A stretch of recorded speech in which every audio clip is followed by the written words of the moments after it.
बात बताएं, आपके घर में हमारा चोर छिपा हुआ है, इसको निकालिए। व्यास जी कहने लगे बाबा आपको पता है ना आप क्या कह रहे हैं? क्यों? सोटा लोटा और लंगोटा छोड़ के चौथी चीज है क्या आपके पास उसने चुरा लिया? लगता है किसी भक्त की विशेष कृपा हो गई है। आज विजया रानी ज्यादा चढ़ा दी है किसी भक्त ने, या किसी ने धतूरा जरूर चढ़ाया है जो बाबा तुम ऐसी बात कह रहे हो। कहने लगे नहीं, उसने मेरी ब्रह्म विद्या, मेरी अमर कथा चुराई है।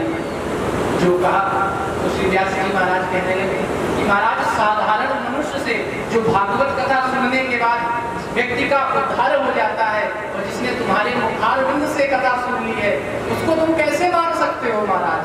भगवान बोले, मन में एक ही विचार करने लगे और क्या कहते हैं, हुई है सो ये जो राम रचिया,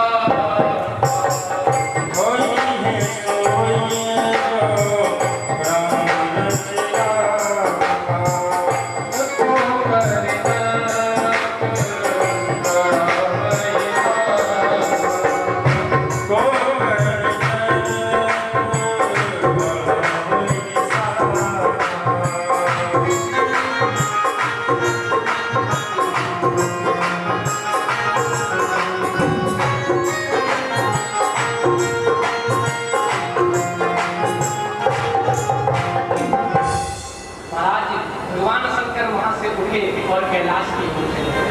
इधर व्यास जी की पत्नी वाटिका जी कहने लगी कि महाराज जी, व्यास जी, हमारे गर्भ से जो है ना वो वेद मंत्रों की आवाज आती है। व्यास जी कहने लगे देवी, कोई परम भक्त है, कोई विद्वान है, लेकिन 12 वर्ष व्यतीत हो गए, गर्भ से बाहर क्यों नहीं आते? व्यास जी ने प्रश्न किया, बेटा अब तो गर्भ से बाहर आ जाओ, तुम्हारी माता को कष्ट होता है। सुखदेव जी ने अंदर से जवाब दिया, भैया मैं बाहर नहीं आऊंगा। क्यों? क्योंकि ये जैसे ही मैं पृथ्वी पर आऊंगा, भूमि पर ठावर पानी जिम जीवनी माया लिपटानी। मैं जैसे ही पृथ्वी पर मेरा पैर पड़ेगा और माया लपेट लेगी। महाराज बोल आने से मना कर दिया तो व्यास जी कहने लगे, हम तुम्हें आश्वासन देते हैं कि तुम पे माया का कोई प्रभाव नहीं होगा महाराज। लेकिन सुखदेव जी नहीं माने, बोले अगर मायावती स्वयं आकर के ये बात कह दे तो मैं गर्भ से बाहर आऊंगा। और मेरे प्रभु को सुखदेव जी के सामने आना पड़ा और आकर के कहा, तब श्री सुखदेव जी महाराज गर्भ से बाहर आए। अब जैसे ही आए, यम प्रजंतमनुपेतमपेत कृत्यम वैपायनो विरहिकातर आजुहाव पुत्रेति तन्मयतया गर्भोभिनेन तं सर्वभूतहृदयं मुनिमानतोऽस्मि। महाराज जैसे ही सुखदेव जी महाराज गर्भ से बाहर आए, यम प्रजंतमनुपेतमपेत कृत्यम वैपायनो विरहिकातर आजुहाव, महाराज नालक छेदन भी नहीं हुआ, श्री सुखदेव जी महाराज और वन की ओर चल दिए। श्री व्यास जी महाराज पीछे पीछे पुत्रेति पुत्र मुंह में बुला रहे हैं, हे पुत्र रुक जाओ, लेकिन सुखदेव जी महाराज ने किसी की नहीं सुनी। महाराज एक बार कुछ ग्राम कदूतियां स्नान कर रही थी, जैसे ही श्री सुखदेव जी निकल करके गए, उनको कोई असर नहीं हुआ, फर्क नहीं पड़ा। लेकिन महाराज जो श्री व्यास जी गए थे, सभी आकर के अपने वस्त्रों को धारण करने लगी, बाबा बाबा हमको क्षमा कर दो, हमें पता नहीं था आप आ गए। व्यास जी ने एक बात कही, देवी एक बात बताओ, अभी अभी हमारा 12 वर्ष का बालक यहाँ से निकल करके गया है और तुम्हें उसके सामने लज्जा नहीं आई, और हम तुम्हारी बाबा के पर बाबा की उम्र के हैं और तुम हमारे सामने लज्जा कर रहे हो। महाराज जो ग्राम प्रभुतियों ने उत्तर दिया, व्यास जी कहने लगे कि मैं अपने पुत्र को नहीं ला सकता। क्या कहा? कहने लगे बाबा आपकी जो दृष्टि है ना वो संसार की दृष्टि है, आप स्त्री और पुरुष का भेद समझते हो, लेकिन जो आपका पुत्र है ना वो तो अलक्ष्य लिंगो निज लाभ दुष्टो, अलक्ष्य लिंग है, इनको स्त्री और पुरुष भेद भाव रहिता इतिसा अलक्ष्य लिंगो। इसलिए व्यास जी मन में विचार करने लगे, व्यास जी लौट आए। फिर सुखदेव जी कब आए? बोले फिर सुखदेव जी आए वेद व्यास जी से भागवत पढ़ने के लिए। अच्छा, शौनकादि ऋषियों ने फिर प्रश्न कर दिया, महाराज ये व्यास जी कौन है? व्यास जी की क्या कथा है? और हमने सुना है इन्होंने भागवत की रचना की है, आप बताइए ना इन्होंने भागवत की रचना कैसे, कब और क्यों की? महाराज कहते हैं द्वापरे समनु प्राप्ते तृतीय युग पर्यये जातः पाराशरात् योगी वासव्यां कलयो हरे। पाराशरात् योगी महाराज पाराशर और सत्यवती के नंदन है श्री व्यास। अब और व्यास जी ने अनेकों ग्रंथों की रचना। एक बार की बात है, व्यास जी बैठे हुए थे समाधि में और चिंतन कर रहे थे। एक वेद के 4 वेद कर दिए, ऋग्वेद, सामवेद, यजुर्वेद और अथर्ववेद, लेकिन उनको शांति नहीं मिली। महाराज 6 शास्त्रों की रचना की और 17 पुराण की रचना की। ब्रह्म पुराण, पद्म पुराण, विष्णु पुराण, वायु पुराण, नारद पुराण, मार्कंडेय पुराण,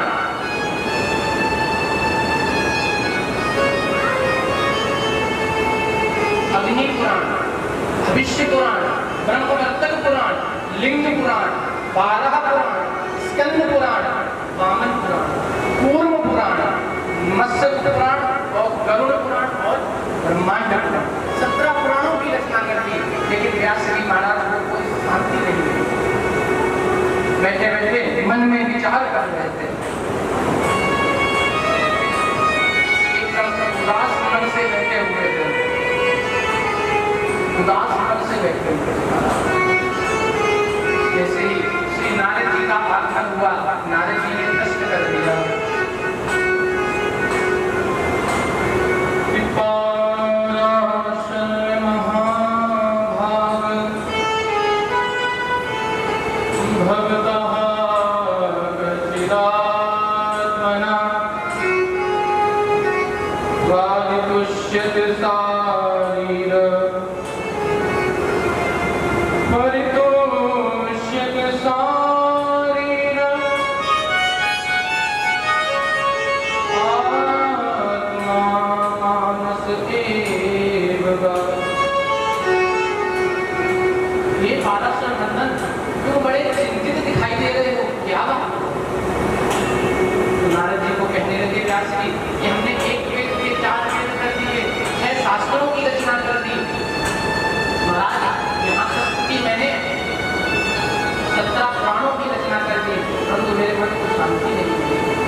एक बात सुनो,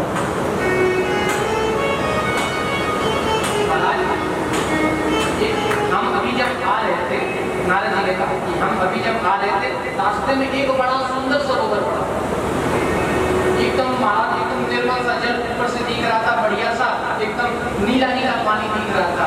हमारे मन में इच्छा हुई कि मैं इसमें डुबकी लगा ली जाए, स्नान कर लिया जाए।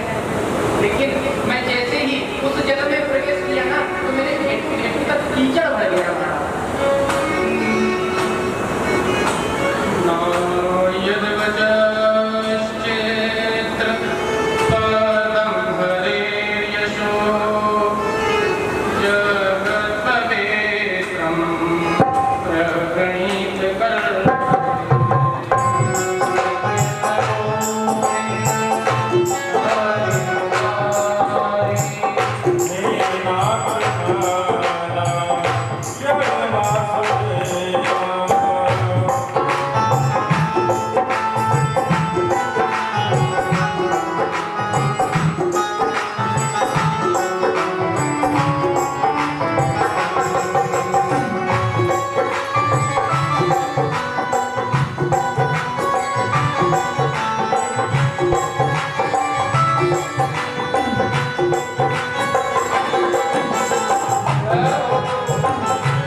सरोवर में कौवा स्नान कर सकता है, गिद्ध भी स्नान कर सकता है, लेकिन जिस हंस को मान सरोवर में मोती चुगने की आदत हो महाराज वो उसमें स्नान कैसे करेगा? आपने इतने ग्रंथों की रचना की, लेकिन आपने किसी में किसी का वर्णन है, किसी में किसी का वर्णन है, लेकिन आपने भगवान की भक्ति की तो भी कोई उसकी रचना ही नहीं की।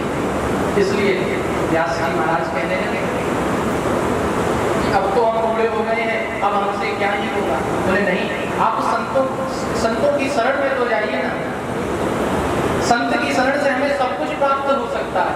आप हमें देखो, मैं पिछले जन्म में दासी का पुत्र था, नारद, और मेरी पिताजी देखे माताजी का देहांत हो गया, माताजी हमको संत के यहाँ ले गई और मैं संत के यहाँ गया। एक दिन की बात है, चातुर्मास से कुछ विशेष संत आए थे, मैंने जाकर के मैं संतों का भोजन, उन्होंने भोजन कर लिया, पत्थर रखी हुई थी, उसमें कुछ ग्रास गस्सा छूट गया था। मेरे मन में भाव आया कि अन्न है बेकार जाएगा, मैंने बिठा करके एक खा लिया।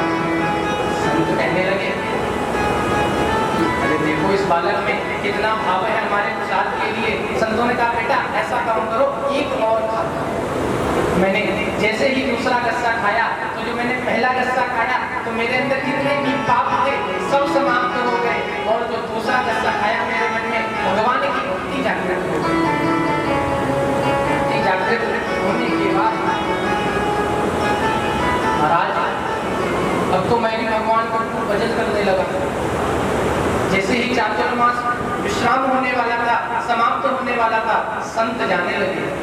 मैंने संतों के पास जाकर के कहा कि संत भगवान आप हमें अपने साथ ले चलो, लेकिन पता नहीं मेरी मैया को कहां से पता लग गया, मेरी मैया को कहां से पता लग गया। संतों के पास गई, कहने लगी मेरी बुढ़ापे के लकड़ी का सहारा है, मेरे पुत्र को लेकर के मत जाओ। मैं संतों के पास गया, संत ने मना कर दिया, मुझे सिर्फ एक मंत्र दिया, क्या? नमो भगवते तुभ्यं वासुदेवाय धीमहि नमो भगवते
लेकर के आप 3 बजे तक इस मंत्र का जाप करिए, इसी जन्म में प्रभु का साक्षात्कार होगा। भागवत का प्रमाण है, नहीं कहते महाराज जो मंत्र दिया।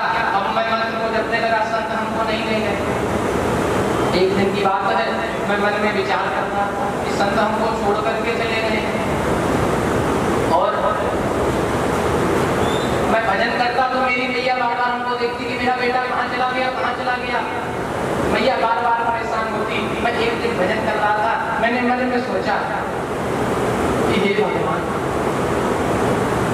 मेरी मैया इतना परेशान होती है, मुझे भजन पर नहीं करने देती है, ऐसा करो मेरी मैया को उठा लो।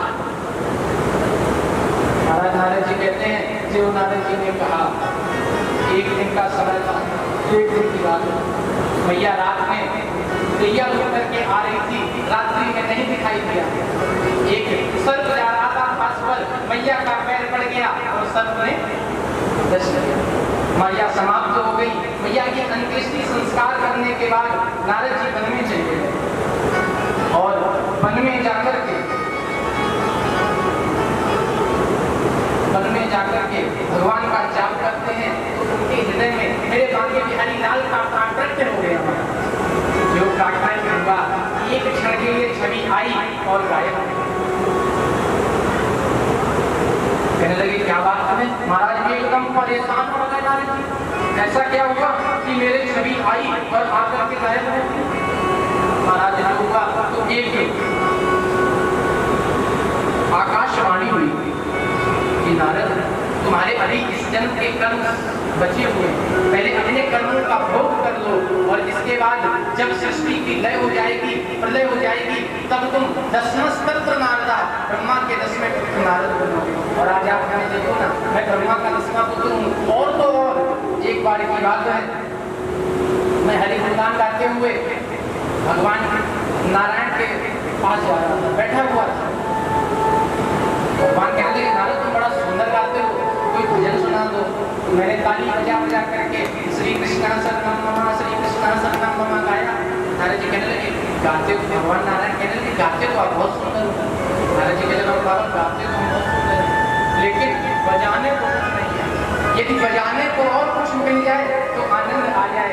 माता लक्ष्मी की वीणा ढकी हुई थी ऊपर, भगवान ने उठाई और उठा करके दे दी नारद के लिए। मैया ने टोका, तुरंत मैया ने टोकी, अरे बाबा आपने मेरी वीणा दे दी। देवदत्ता वीणा स्वर्ब्रह्म विभूषिता, आकर के वीणा दे दी। भैया कहने लगे अरे बाबा ये क्या बात हुई, आपने मेरी वीणा उठा करके दे दी। नारायण भगवान कहने लगे देवी यदि वो तुमको मांगता तो मैं तुमको भी दे देता, खैर बनाओ तुमको नहीं मांगा, क्योंकि मेरे जगत अधि कछु नहीं, इस संपूर्ण संसार में मेरे लिए कोई भी ऐसी वस्तु नहीं है जो मैं नहीं दे सकता। और महाराज तो नारद जी कहते हैं व्यास जी से, इसलिए संत की कृपा से मैं आज दशमस्तत्र नारद का 10वां पुत्र बना हूँ, इसलिए आप संतों की शरण में। महाराज संतों का स्वभाव होता है बड़ा ही सरल होता है। आइए भजन के माध्यम से जानते हैं कि संत का स्वभाव कैसा है।